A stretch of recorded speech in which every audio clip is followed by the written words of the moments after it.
continuamos conversando en Zona Debate con el doctor Diego Babado Torres sobre el marco jurídico del acuerdo Odebrecht. Y antes de irnos a la pausa, Mirla tenía una pregunta muy interesante.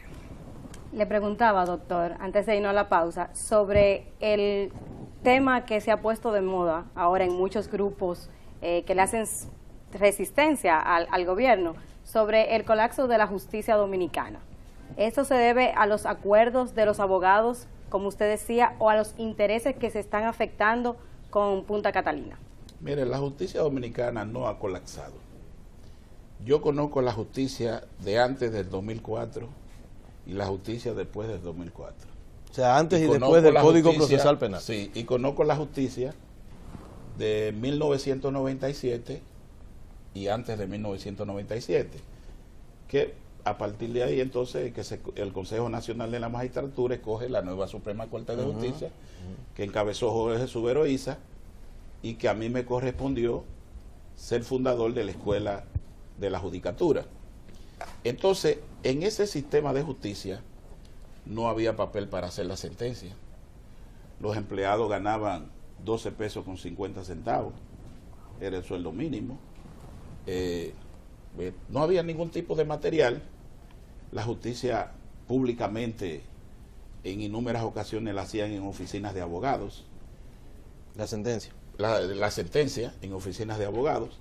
Entonces, pero después de el año 1997, indiscutiblemente, que la justicia en República Dominicana fue avanzando, se fue afianzando, aunque hoy no podemos decir que es una justicia perfecta. Es una justicia que tiene sus problemas y que hay que seguir profundizando en solucionar el problema. El principal problema de la justicia dominicana, ¿cuál es? Que todos los actores del sistema tienen que respetar la decisión de un juez, aunque la decisión sea equivocada. Ese es el primer problema que tenemos que solucionar. ¿Por qué? Porque yo como abogado, si un juez me da una decisión contraria, yo tengo en mis manos los recursos. Para recurrir. Y con el recurso le estoy diciendo al juez, no estoy de acuerdo con la decisión suya. Claro. Ahora bien, aquí tenemos que acostumbrarnos a respetar la decisión de un juez, porque ese poder judicial es la pieza fundamental para el fortalecimiento de la democracia. Y le voy a poner un caso sencillo, emblemático. O.J. Simpson en Estados Unidos. ¿A quién se le ocurre pensar que él no mató a su compañera y al amigo? Pues. ¿A quién se le ocurre pensar que no lo hizo? Sí lo hizo.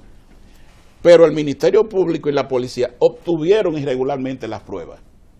Y el juez de lo penal le dijo, no, esas pruebas van excluidas. Y ese señor va descargado y va para su casa. Y fue para su casa. Y no pasó nada. Y no se atrevió un jefe de la policía a salir en contra de un juez a hablarlo. Ni un abogado contrario. Ni nadie del sistema. Sin embargo, fíjense que ese mismo caso de O.J. Simpson, en la parte civil, sí, fue condenado. El juez de lo civil lo condenó. Fíjense. Entonces, eso es lo que sucede en República Dominicana. Que en República Dominicana usted se encuentra con un decano de una facultad de Derecho que dice que las obras de Odebrecht están sobrevaluadas. Y usted le dice, pero denme la prueba de esa sobrevaluación. ¿Cuál es la auditoría forense que usted tiene en las manos? Ninguna. O porque se le ocurre. Entonces, el problema judicial no son sentimientos políticos. Son procesos que usted tiene que cumplirlos. Y si usted no lo cumple, el juez está en el deber de decidir lo contrario de lo que usted está peticionando, porque hay que cumplir con el debido proceso que establece la Constitución de la República en el artículo 69. Entonces, continuando con la preocupación de Mirla, ¿qué le responde usted como abogado, no a la persona, como abogado, a esas voces de diferentes movimientos, Marcha Verde, clamando en contra de la corrupción, por la lucha contra la impunidad, que todos estamos de acuerdo con que se haga desde ese punto de vista? Pero ¿qué le responde usted cuando ellos dicen que el gobierno es el culpable porque no hay presos, porque debe accionar independientemente a los protocolos, a los procedimientos, pero ellos están pidiendo eso y que se quejan de que el gobierno no ha hecho lo que debería hacer para enfrentar debidamente a los corruptos y en el caso específico lo que se está manejando el tema de Odebrecht? Lo que pasa es que esos son planteamientos políticos. Entonces los planteamientos políticos son muy distantes a lo que establece la Constitución. Son muy distantes a lo que establece el Código Procesal Penal. Porque, por ejemplo, son muy distantes a lo que establecen doctor, las leyes el poder ordinarias. Ejecutivo, más allá de instruir al Procurador General de la República... No, es que no puede. No, pero es que no puede ni debe. Pero escúcheme, óigame, de decirle, tiene luz verde para que haga lo que usted quiera, como lo dijo Danilo en la Asamblea Nacional, no puede hacer más de ahí, porque no puede darle una orden más allá de esa. Ese es un desconocimiento a esta Constitución que fue puesta en vigencia en el 2010. ¿No puede hacer más nada? La Constitución de la República, es decir, esta República está fundamentada sobre la base de 3 poderes: poder legislativo, poder judicial y poder ejecutivo. Y cada uno de esos poderes son independientes el uno del otro. El poder ejecutivo no puede inmiscuirse en los asuntos judiciales. Sin embargo, doctor, como el Ministerio Público todavía depende en términos administrativos y presupuestarios del Poder Ejecutivo, y es nombrado por el presidente de la República, mucha gente pudiera sugerir que hay algún tipo de incidencia. Y si tomamos como cierto esa premisa, esa incidencia solamente puede llegar hasta usted decirle, dele para allá, y no tiene ningún tipo de restricción. Lo que pasa es que ese tipo de declaraciones son declaraciones interesadas, porque eso no sucede en República Dominicana. ¿Quién nombra al Procurador General de los Estados Unidos? ¿Quién lo nombra? Bueno, pero tiene que ser validado. Sí, pero lo nombra el presidente de la República. Sí, pero tiene que ser validado. ¿Quién designa a los jueces en Estados Unidos? Bueno, de la Suprema Corte de Justicia. No, de la Suprema Corte de Justicia. Es el presidente. De la Suprema, sí. Ahora eso va al Congreso y el Congreso lo valida. Entonces, en todas partes, en Brasil, el Ministerio Público lo escoge el presidente de la República. Estamos hablando de la figura principal del Ministerio Público. Es que es así.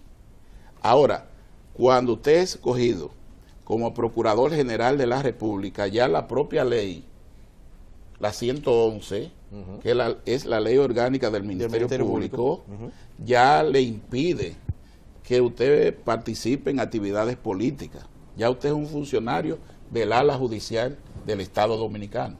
Y en función de eso, usted tiene que actuar y debe hacerlo tal como lo establece la ley, como lo establece la Constitución de la República. Es decir, que no responde en ningún momento a intereses partidarios ni particulares, sino que responde a la objetividad de la justicia, y eso es lo que busca. Hay muchas personas preocupadas, yéndonos ya a otro ámbito, porque sí también existe esa preocupación en la población de que los delincuentes están en las calles porque son soltados por los jueces. En estos casos, ¿tenemos la misma situación? ¿Ameritaría esto una revisión del Código Procesal Penal? No, mire, yo con eso tengo mi posición y he enfrentado a muchos juristas que han hecho ese mismo planteamiento. Desde que este Código Procesal entró en vigencia, las cárceles de este país están reventadas de presos. Usted va, por ejemplo, a La Victoria, que es el centro más emblemático, y ahí no hay donde poner un preso.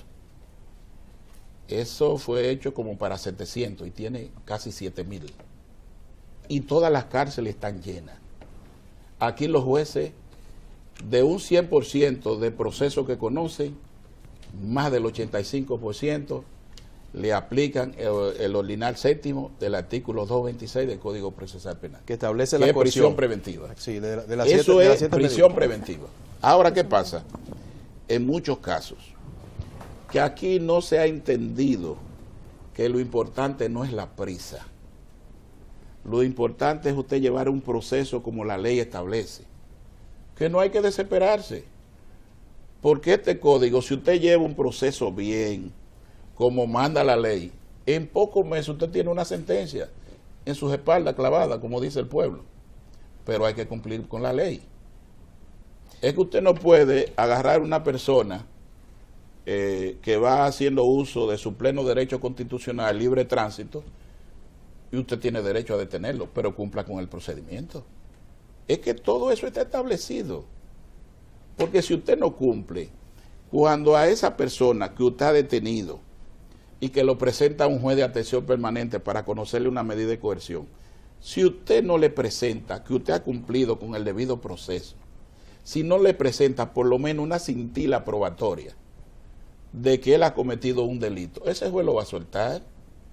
Entonces el culpable no es ese ciudadano, el culpable es el sistema que no cumple con su parte. Mire, yo entiendo, y es una excelente pregunta la que hizo Yumilka, como todas las que hace, pero yo entiendo que eso será materia de otro programa, porque no quiero alejarme del tema, pero yo soy de los que creen que, si bien es cierto que esta normativa procesal penal garantista por encima de cualquier cosa, y que ha tenido cosas buenas, yo siento que después de tantos tiempos en funcionamiento merece una revisión para la adecuación. Independientemente a que no quiero entrar en debate, soy de los que creen que hay algunos elementos que pudieran ser tomados en cuenta, como por ejemplo el de la reincidencia, que no se toma en cuenta. Entiendo que también el código es muy poco amigable con la víctima, entiendo que es hasta cierto punto y en virtud a las debilidades y a las exigencias que le pide a los actores del proceso, nos queda un poquito grande, pero no dejo de reconocer las grandes ventajas y las grandes virtudes, pero soy de los que creen que pudiera ser revisado para adecuarlo ya frente a lo que ha sido la experiencia, porque si bien es cierto que todo lo que usted dice, y él es el espíritu de la ley, de que sea garantista, no es menos cierto que ante esas debilidades una persona que lo único que sabe hacer es diabluras y maldades, por esa debilidad, ya sea en la instrucción o ya sea en la presentación o en esa glosa probatoria inicial, esa persona va a la calle a hacer diabluras. Entonces, a veces pasa eso, pero eso es otro tema. Pero ese es un tema interesante y yo coincido totalmente con usted. Bueno. Ya este código es del 2004. Claro. Necesariamente tiene que entrarse en un proceso de revisión y readecuación. Entiendo que sí. Y eso va en beneficio de la sociedad. Pero aquí calladito entre usted, yo, el país y el panel. ¿Usted tiene esperanzas del informe de la comisión que está evaluando a Punta Catalina, un informe de notables que el señor presidente de la República presentó para que den esas consideraciones? Mira, yo confío plenamente en esa comisión. Es una comisión integrada por personalidades que han hecho sus aportes a la República Dominicana. Ninguno de ellos creo que pueda quemar la nave a esta altura de juego. Ahí hay personas que lo han dado todo y ya tienen más de 80 años. Y tienen cosas que perder. Y tienen cosas que perder, o sea que no creo. Ahora bien, escríbalo hoy, mi distinguido hermano. ¿Se está grabando? El resultado de esa comisión, si esa comisión decidiera que es correcto que esas dos plantas han cumplido con todo el procedimiento de auditoría, de consultoría, etcétera, usted verá que entonces la cantaleta de los que se oponen a las plantas será otra. Porque el interés de un sector, de los que está patrocinando todo este proceso de movimiento, es que se detenga Planta Catalina. Son intereses. Y lo han planteado, es que lo han dicho. Fíjese hasta dónde llega la insensatez, que el pueblo dominicano tiene una inversión ahí de miles y miles de millones de pesos, y ellos plantean que se detenga. Cuando Odebrecht no se ha detenido en las operaciones en Estados Unidos. No, ellos siguen haciendo el aeropuerto de Miami. Siguen haciendo el aeropuerto de Miami. Y en otros países han llegado a acuerdos. Y no hay una objeción técnica, no hay ninguna objeción. Pero para ellos eso es fundamental que se detenga. Porque qué diferente será la República Dominicana a partir de que entren en vigencia esas dos plantas. Claro. Tanto en lo que representa en ahorro para el gobierno dominicano como lo que va a representar para la población dominicana en energía, en primer lugar de calidad, y energía más barata. Claro que sí. Mirla, ¿tienes alguna pregunta? Doctor, expectativas para el 19, cuando el Procurador General de la República dirá algunos nombres sobre el soborno de Odebrecht. Mire, yo no me creo expectativa, porque como yo me fundamento, ya en 30 años lo he hecho, en la base de sustentación de un expediente que son las pruebas, es sobre esa base. Yo pienso que el procurador, con todo el respeto que él se merece y que creo que viene realizando una buena labor, a mi parecer se dejó llevar del populismo. Un funcionario no tiene que ser populista. El código no le dice a él que tiene que establecer fecha para dar nombre de una investigación que él lleve en sus manos. Y en ese sentido yo no me creo expectativa, porque incluso cuando, si así lo hiciere, si el procurador diera los nombres, esos nombres hay que fundamentarlo en pruebas. Claro. Porque no es solamente que usted mencione un nombre, Claro. es que usted tiene que probar, es que usted tiene que presentar pruebas, Elaborar un expediente. Me imagino que elaborar lo va a un mostrar el expediente, expediente de los que van a elaborar mostrar. un Claro, por eso ha expediente. viajado también a diferentes países. Entonces, ¿No? ¿Perdón? Que por eso también ha viajado a diferentes países para conseguir pruebas. sí, sobre la base de lo que establece esta normativa procesal penal, que es la colaboración entre autoridades de diferentes países, y el Ministerio Público en República Dominicana tiene muchos acuerdos con Estados Unidos, con Brasil, con otros países, y eso está establecido, la colaboración entre los ministerios públicos, sobre todo de Iberoamérica. Pero yo me baso en la parte legal, que es la sustentación de un expediente. Un presupuesto probatorio. Un presupuesto probatorio que pueda sustentarse frente a un juez. Cuando eso suceda, bueno, entonces ya ahí veremos y analizaremos todas las pruebas que se presenten. Ahora bien, quiero decirle a ustedes y a los televidentes que nos ven que nosotros estamos en contra de la impunidad y en contra de la corrupción.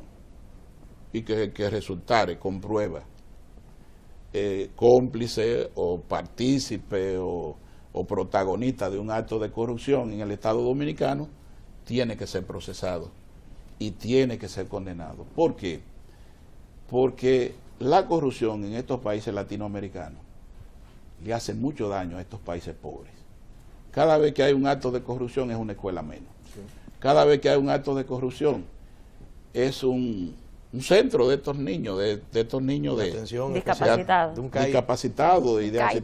Miren, esos centros de atención primaria, señores, es una cosa extraordinaria, eso hay que verlo.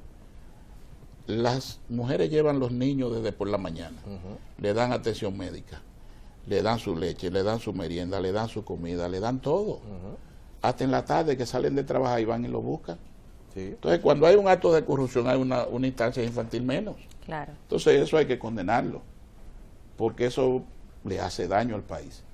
Y este país, nosotros tenemos, por la corrupción, un atraso de más de 100 años.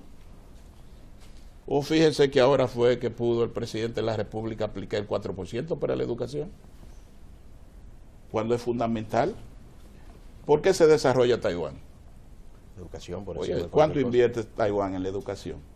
La educación es fundamental, pero los hospitales, el abandono que tenían los hospitales de este país, sin ningún tipo de atención, sin ningún tipo de medicamento. ¿Usted cree que Y hay que ver las inversiones millonarias que está haciendo el presidente en esa ¿Usted cree esa realmente en eso de que aquí va a haber un caiga quien caiga? Bueno, si se obtienen las pruebas, tiene que ser así.